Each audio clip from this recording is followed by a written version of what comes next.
What's up, everybody? John Hoover, AllSooners, AllSooners.com. Ryan Chapman, Randall Sweet. This is the podcast. It's not the post-game podcast, but if we're fast tomorrow, maybe we'll have a post-game podcast. Guys, we kick off the Alamo Bowl tomorrow, 8:15 p.m. This is an interesting setup that we've got here. These are the official Alamo Bowl helmets that they're using for all the press conferences. This is the official Alamo Bowl trophy. They just kind of left it in here for us, so we thought we'd use it as a prop. And these guys are studs. Y'all know that already. Who's ready for some Alamo Bowl action tomorrow night right here at the Alamodome in San Antonio? I'm just ready for it to be here almost. It feels like a whole month of lead up just for the debut, the soft opening, as I've called it a couple of times, of the Jackson Arnold era, because that's what it is, right? It's Seth Littrell and Jackson Arnold and Joe John Finley. That brain trust is going to head up Oklahoma's offense. Get to debut that, see how that all works out. Part of that is why the Alamo Bowl is not going to be one of the bowl games that tests the in-helmet communication, because Seth Littrell basically said, why would we do that when it's my first game with Jackson Arnold? Like, why overcomplicate it? We don't do that. We haven't done that all year. So you've got that going. This Oklahoma defense, basically everybody that's going to play tomorrow night, Thursday night, outside of Woody Washington has to make a decision. Trace Ford hasn't announced a decision that I've seen. But other than that, everybody else is coming back. So this is what the offense and defense, for the most part, is going to look like headed into 2024, with some just couple of portal additions here and there to plug the holes for some seniors. And we should get a decent idea of what Oklahoma's just jumping off point will be heading into spring practice and into the SEC. The portal kept this team busy during the month of December. Kept us busy. We know that. Randall, aside from new faces and new places in 2024, let's talk about tomorrow night. What stands out to you the most? What are you most intrigued to see? Yeah, I'm really interested to see. I mean, obviously you mentioned the new guys, but to see how this Oklahoma defense is able to handle Arizona's offense. Now, the coaches, Brent Venables and company were asked about, and even Jed Fisch today were asked about Noah Fifita, Arizona's quarterback. Yesterday, a lot of Arizona's players were asked about Fifita. And so with Danny Stutzman, with Billy Bowman, with, DeJoun Terry, Jacob Lacey, with those guys all announcing that they're coming back, is that Oklahoma defense able to shut down Arizona's offense and kind of use this game as a springboard heading into next year into the SEC with, again, a lot of those defensive standouts returning. I think it'll be really interesting to see how they use that momentum. Yeah, I was looking up real quick. Noah Fifita, redshirt freshman quarterback. Brent Venables has a ton of respect for him. He has, guys, the number one game in all of college football this year, all of FBS football, the number one yardage game. 500 and that's what I was looking up. I couldn't find it. I believe. 529 yards passing in one game. Pretty ridiculous. And Brent was talking today at the press conference, sitting right in this chair, I believe, earlier today, about how they've got players all over the field. A couple of wide receivers, a stable of running backs, a big tight end that makes plays. So his defense is going to be taxed. His defense is going to have a very stiff challenge ahead of him. But I'm with Ryan. I want to see the offense. I want to see what Seth Littrell does. I want to see how much tempo he uses. I want to see what Jackson Arnold does on 3rd and 16. Do they say, go get him? Do they say, go, let's get the first down, let's get this ball down the field? Or do they say, you know what, let's do a draw right here? And let's play for the next series. I want to see what they think of Jackson Arnold as a true freshman finishing his season. Well, and we talked with Seth Littrell yesterday on Tuesday. Yeah, Tuesday. Sorry, the days are scrambled. And he basically, Seth Littrell had said, like, with the 15 practices, getting a true freshman prepared for his first start, the verbiage is going to be the same as Jeff Lebby's system, and they're going to be using Jeff Lebby's playbook. It's just going to be Seth Littrell and the feel of him calling the plays, but he also said that every play caller has a personality. So we knew, like for Jeff Lebby, for instance, if Oklahoma got a big turnover in their midfield, what was happening on that very next play? OU was going deep, and you didn't know where it was happening, but usually the field side. That's usually what was happening, right, with Jeff Lebby. I'm interested to see if we can start getting maybe a little feel for, hey, in this spot, Seth Littrell knows he needs to go deep. Hey, in this spot, Seth Littrell's been a head coach before, and so he's used a ton of tempo. Oklahoma hasn't strung together very many drives. The defense on the field. Suddenly you see Oklahoma try and chew 3 minutes off the clock, even if they have to punt the football, stuff like that. We just don't know. And so I think we can kind of start to get a little peek into that side of Seth Littrell, the play caller, though I'm not sure we'll see the wrinkles and things he wants to add to the system until 2024. Yeah, he said there's no reason to do that. Just like there's no reason to go with the radio communications. There's no reason to trash Jeff Lebby's game plan at this point. They got to be who they are. And who they are, Randall, and we're not going to know this until later. Who are they? They've got they've got 3 new starters on the offensive line. Guys have jumped in and out of the transfer portal. Guys have jumped in the transfer portal and are coming back to this roster. How does Oklahoma deal with that? How does Oklahoma go into a game, basically a couple of weeks practice, really, it's like 2 weeks practice, and say, this is our starting 5 offensive linemen? And we saw the depth chart release earlier this week. Was it Monday? Anyway, a few days ago. Again, the days run together when you're on bowl trips and Christmas. They're impossible for us to keep up with. But just the fact that the depth chart came out. There's some true freshmen that are in the 2 deep now. There's some guys that we don't know what their strengths and weaknesses are because they haven't really played much. Yeah, I mean, it looks like we'll get to see some Caleb Schaefer. It looks like we'll get to see some Troy Everett, which obviously 2 guys that we've seen a little bit this season, but again, very little bit. Guys who haven't played a ton. I think the one time we expected to see Caleb Schaefer the most, we ended up getting some Caden Green. And so I think it'll be interesting to see how those guys hold up against Arizona's defensive front. Obviously, not a lot of continuity along the offensive line. McCade Matoyer talked a little bit about that yesterday, saying that it's a good thing that they have both him and Walter both playing in this game, because some of the guys that maybe aren't as familiar with the calls, with the communications, the checks, that they would have one veteran guy who's started a lot of games at Oklahoma and just in general in their careers on each side of the line, who can kind of reach down to their side, whether it be left or right, and kind of help those offensive linemen get up to speed. But aside from the communications, the pre-snap stuff, it'll be really interesting to see if those guys, Caleb Schaefer, Troy Everett, can hang and handle what Arizona's defense, what that defensive line is going to throw at them. And again, with it being Jackson Arnold's first start, he'll have a lot on his plate dealing with the offensive line in front of him. OU's run game this year has kind of picked it up at the end of the season, so it'll be really interesting to see if Everett, Schaefer, whoever else is on that offensive line is able to really help keep that momentum on the ground going. Yeah, I said 3 new starters. I discounted the fact that Jacob Sexton started the last 3 games, I believe, of the regular season. So, hey, let's talk about Arizona real quick. How impressive is Jed Fisch, a former longtime NFL coach? He's in his first. He can relate to Brent Venables in his first time as the head coach, but he's been in the NFL while Brent was working his magic at Oklahoma and at Clemson. Jed Fisch was hopping from one NFL job to another, picking up tips from the best of the best. Yeah, working under McVay, working under Belichick, working on a ton of different staffs. He worked with Jim Harbaugh at Michigan, so he saw an NFL guy come back to college, what that transition was back like, even though Harbaugh had obviously a ton of success at Stanford before. But it's one of those things that this hits a little bit different, I think, when you see that the success that Arizona has had on the field is that you can say, hey, Jed Fisch is a win the press conference guy, and what does that amount to? Well, he's turned the program around. He has them humming, so it hits when Jed Fisch comes in. He's really engaging. You can see why he's been able to recruit those guys to Arizona. You can see why he's been able to keep that group in Arizona, because we got to talk to Carroll and Nansen. Carroll and Johnny Nansen. Sorry. And I was like, it's not Nelson. In my head, somehow I got Nelson. But no, the offensive and defensive coordinator, it's a really engaging crew. I really enjoyed getting to talk to him, and you kind of saw that reflected from the Arizona players. And look, he's got himself a stud at quarterback, as you mentioned. And this is going to be a huge test for Oklahoma's secondary, which gave up passing yards to everybody in the country, it felt like.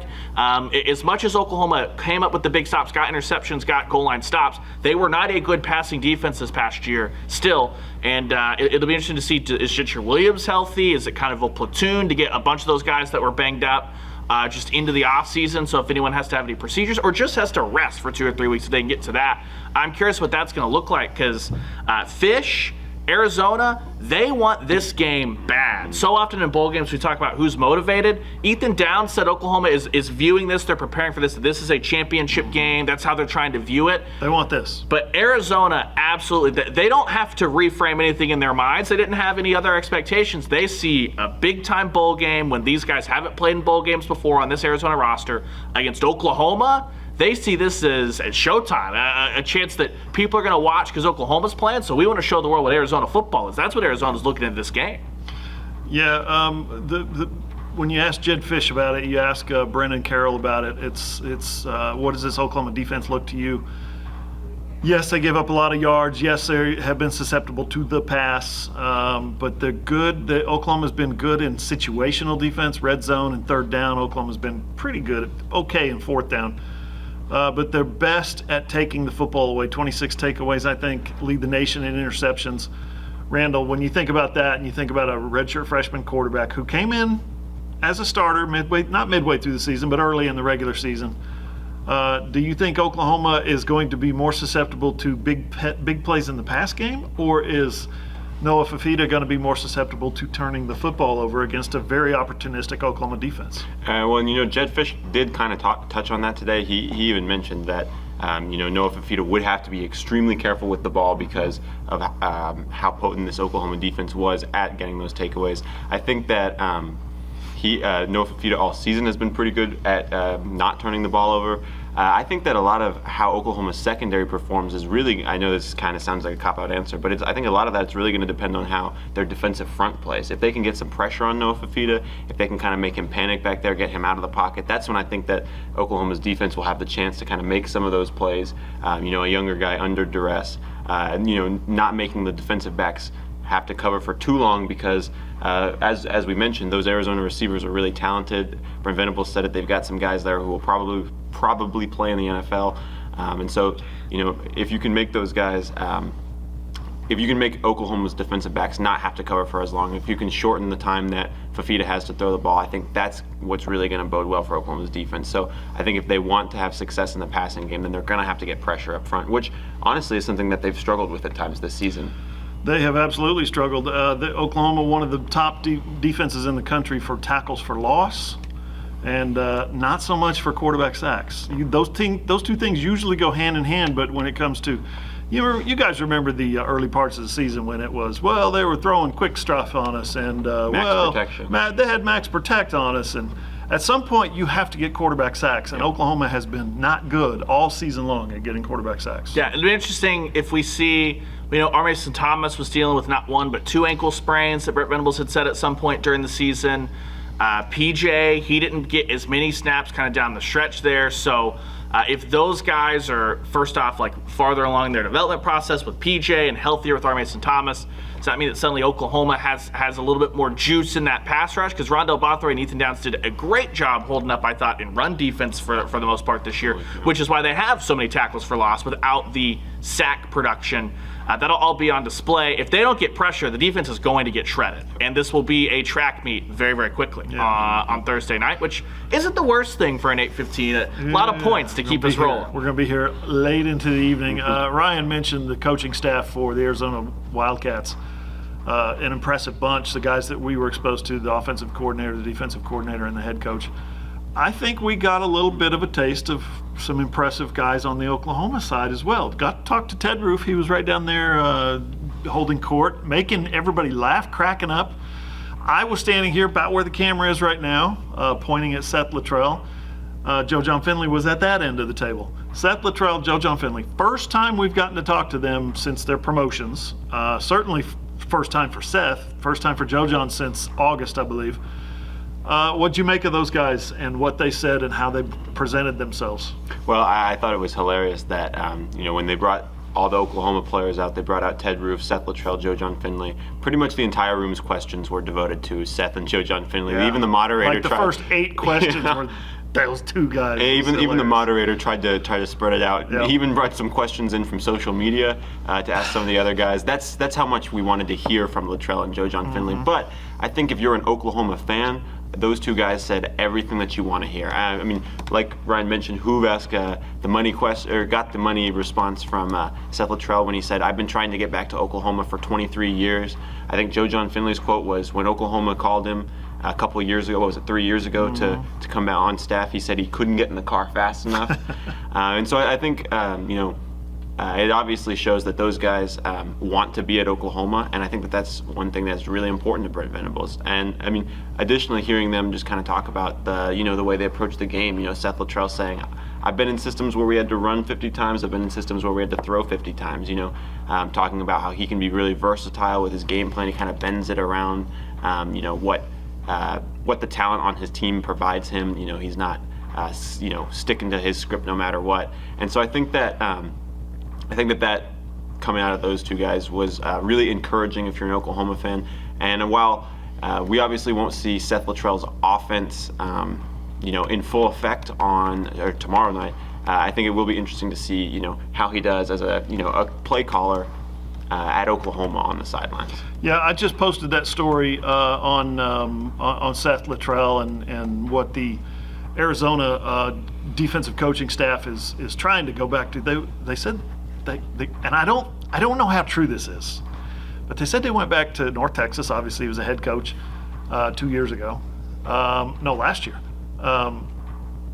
Right, 2022, yeah. They went back to his time as offensive coordinator at North Carolina. Obviously, that was his last time as OC calling the plays, right? You got to check that out. They went back to Indiana when he worked for Kevin Wilson. And being at Arizona, they pulled up some old Arizona tape when he worked for Mike Stoops. This was 20 years ago. Feels like 20 years ago. But I thought that was interesting. They're not able to get a read on what Seth tendencies wants to do as offensive coordinator. What about this new quarterback?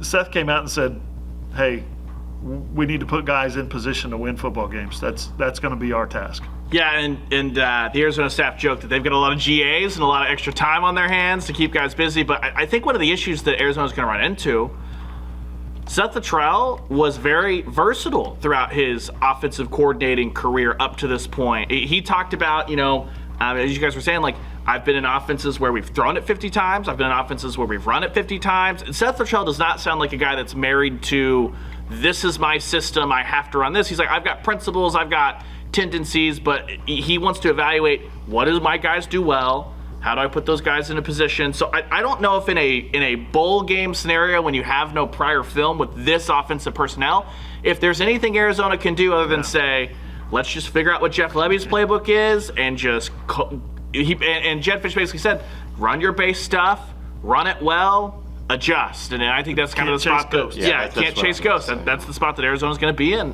tomorrow night. That's the thing. Can't chase ghosts if you're Arizona's defense. Seth Littrell, new coordinator, new tempo of calling plays, a new idea of what he wants the plays to, you call one play to set up another play.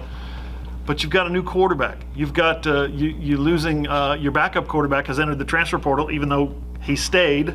Not your backup, right? Your backup? You're acting backup. Davis Bevel, the acting backup. The guy who was third string is now second string, even though he entered the transfer portal and is coming back. I'm so confused. You've got a wide receiver who entered the transfer portal, LV Bunkley Shelton, yesterday. Portal was quiet for about 2 weeks, wasn't it? Week and a half? Yeah, it feels like there were two waves of guys. The guys that were portaling to opt out, knowing that, hey, I've played enough, I'm just looking for a bigger role elsewhere. Or guys that maybe needed these bowl reps to say, I need to probably be featured in this game before I hit the transfer portal. And I think that might be like an LV Bunkley Shelton, because he's got no OU tape. Anyone recruiting LV Bunkley Shelton's going back to Arizona, Arizona State, excuse me. So, I think that's kind of some of the weirdness in the portal. I had a panic attack today. I typed #Wildcats on a tweet, and then I froze, and I thought, wait a minute. Did I type Sun Devils yesterday? I typed Sun Devils yesterday. What story did I type Sun Devils in? Oh my God, I screwed up and called this Arizona the Sun Devils. The entire fan base is going to fillet me. And then I realized, oh yeah, I did type Sun Devils. Because LV Bunkley Shelton was at Arizona State. He was a Sun Devil. That's the kind of panic attacks we have here at AllSooners. Sports media. Sports media, man. Well, tweets and stories and videos and Podcast. You talked about Jackson Arnold. I thought it was interesting, and you guys might have already said that. I think it was. I can't remember if it was Nansen or Fisch that said that they'd watched Arnold at. I think Nansen said that they watched Arnold at BYU. They would watch some of his BYU tape, and then Fisch saying that they even watched him going back to high school to kind of look at some of what he offered in that way. And so I think that that Arizona staff is doing their due diligence on scouting Jackson Arnold as much as they can. But again, there's not a lot of tape, and I think that with the new combination of coordinator and quarterback, like you said, Arizona knows that that there's only so much they can do, and eventually they just have to play their own brand of football. Yeah. Time for a quick word from our sponsor. Don't fast forward. I'm serious. Regarding retirement, if you guys know, do you know what your largest risk is in retirement? It is longevity. The longer you live, the longer you're going to have things like stock market crash, or taxes are going to go up, or you're going to have inflation eating into your retirement funds. There's one and only one way to take longevity risk off the table, and that is with guaranteed lifetime income. If you don't have guaranteed lifetime income stream, guess what? The math and the science proves that you're not going to be happy in retirement, because you're going to be worried all the time. You're going to be afraid of running out of money. The longer you live, the more money you're going to need on the back end. So our friends at Infinite Asset Advisors are going to hook you up if you're afraid of running out of money. They're going to show you how to make sure you have guaranteed paychecks coming in to cover your basic expenses, and they're going to make sure that you can use your other investments. This is the big part, for your income, for your paychecks, so you can live comfortably. Just visit the website, infiniteassetadvisors.com, or call 512-710-0130. I know who's going to be watching the Alamo Bowl. It's the guys at infiniteassetadvisors.com, because they're lifelong Sooner fans. Ryan, let's continue the conversation. Physicality is what Seth Luttrell said he wants this offense to look like. Did you get the sense that Jeff Lebby's offense this year and or last year was physical? At times, yeah. Like, you think to this year's Texas game, I thought that's a really good Texas defensive line, and OU made them look like not a really good Texas defensive line. So I thought that there were times that they looked physical. That's how they can play. Yeah, right? I just thought that much like everything the past 2 years with Jeff Lebby's offense, it was aggressively inconsistent. Like, the inconsistency was the only thing you could count on, I felt like. Well, and jet sweeps. There was consistency, it was jet sweeps, and they all sucked. Yeah. But I think they scored on one. Most of them sucked. The physicality, I think that you're going to get that just because I think that the Arizona staff, Jed Fisch talked about it today, when you are used to having your week-to-week practice schedule, and every Saturday you get to go and hit and beat up on another football team, and you've been in-house and you've been hitting just each other for 15 days. We hear this when it comes to end of spring. You hear this when it comes to the end of fall camp. The guys just want to go out and hit somebody else. You know what I mean? I think you're going to see that, especially because this game is not an opt-out fiesta. This is not the Orange Bowl that has 40 combined guys, whether through injury, transfer, all that stuff. This is a game where both teams are looking to finish a good year on a high and try and carry some momentum. And so, yeah, I think that both these teams are going to be really physical, and I think that's one of those things that, I mean, Seth Luttrell's a Muskogee guy. You know what I mean? Like, if Muskogee, Oklahoma, you pick you up by your collar, that's what it's going to be. It's not going to be glitz and glamour and flash and all that. It's going to be gritty, and it's going to be hard hitting, and whether you're offense or defense, I think that's what Seth Luttrell wants to be. And I think that a lot of that physicality is also going to come because I think a lot of guys are playing for like their jobs next year. Really, I mean, if you look at the bowl game last year, we got to see our first taste of Savion Byrd, of some of these other offensive linemen, of a guy like a Gavin Sawchuk, and obviously it didn't necessarily work out at OU for Byrd, but just the same principle of getting to see some of those newer guys. I think that those guys, I think that'll really lead to them playing hard. Them wanting to prove themselves, whether it be to get some more tape before next year or before going into the portal, whatever. I think that a lot of those guys are going to play hard for that. And by the way, that school record 527 yards passing by Noah Fafita came in the Wildcats' most recent game against Arizona State. 527 yards. Oklahoma's going to have to be physical on offense, and Brent Venables and Ted Roof are going to have to find a way for this defense to be physical as well. Yeah, I mean, like I said earlier, I think that all these guys coming back, I think if you are Oklahoma's defense, it gives you a really good opportunity to use this game as a springboard heading into the SEC. If you're able to be physical, if you're able to play well up front. Especially I think the really key part for Oklahoma is the secondary and the linebackers. Obviously the linebackers we've been kind of pointing at all year as when Danny Stutzman's not healthy or the linebacker next to him have had some struggles. A team that likes to throw the ball a lot, it'll be really key for those guys to be able to drop in coverage and play well there. Obviously, you said the secondary, if they don't get, if the defensive line up front is not physical, if they're not able to get pressure, if they're not able to put Noah Fafita in some tricky situations, then like you said, the secondary is going to get torched. And it's going to be a long, long night for Oklahoma's defense if they're not physical, especially up front, and especially, I guess, the front seven in general, linebackers and defensive line, really. He makes a great point. If Danny Stutzman is healthy, Oklahoma's defense is probably going to be a heck of a lot better than if he's not. What are you hearing? What's the latest on the Oklahoma? What's the way to say it? Health front? My expectation is that both Danny Stutzman and Gentry Williams will play. They probably start. I think you're going to see a ton of rotation, especially at the linebacker spot for all four guys: McKenzie, Kip Lewis, Jaron Kanik, Stutzman. When Stutzman came on the radio show with Eddie and I, kind of after he announced he was coming back, he talked about the ankle was still bothering him a little bit. He talked about the elbow injury that had flared up a little bit on top of the shoulder stinger he had been dealing with from early. And so, having a couple of weeks to mend, things like that. But these guys are still working in practice, all that stuff. I would expect this is a situation where Danny Stutzman, like if this were college football playoff game, Big 12 championship game, Danny Stutzman play him 100% of the snaps, he can absolutely do that. I just think it would be one of those things of you're almost to an off season where you can have a few weeks to truly take some time off, things like that. Get those guys fully healed up, ready to go for winter workouts, spring football. That's a priority. So I would imagine you're just going to see a pretty healthy rotation at linebacker. I think you're going to see a pretty healthy rotation at corner. And I think that you're going to see some rotation at safety, whether it between Reggie Pearson, Robert Spears-Jennings, Peyton Bowen, who's healthier, guys like that. I think it's going to look like, hesitate to say this, almost the Grinch days as far as just here's two guys, just because the last thing you want, I know that both these teams want to win this game. It's more important to have those guys healthy for winter workouts and spring football than to play 95% of the snaps and have a big injury that then sets you back and you miss half of spring, something like that. Randall, Gavin Sawchuk and Tawi Walker are the co-starters at running back. If we're going to switch back to the offense real quick, what are your thoughts about Tawi Walker jumps in the portal, sticks around? He's allowed to go shop himself in search of a scholarship or a starting job.